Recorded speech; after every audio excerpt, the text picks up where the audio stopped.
F first bracket x bracket close সমান সমান 6 plus 10x minus 7x square.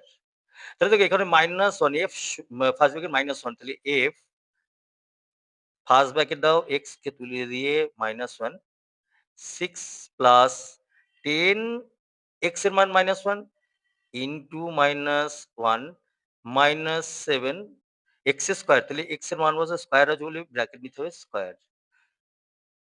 6 minus প্লাসে -10 -7 -1 into -1 তাহলে -7 আছে প্লাস +1 তাহলে 6 -10 মাইনাস প্লাসে -7 তাহলে -10 আর -7 -17 থেকে +6 বাদ দাও তাহলে -11 তাহলে এ নাম্বার আছে 11 বি নাম্বার আছে -11 তাহলে বি নম্বরটা উত্তর।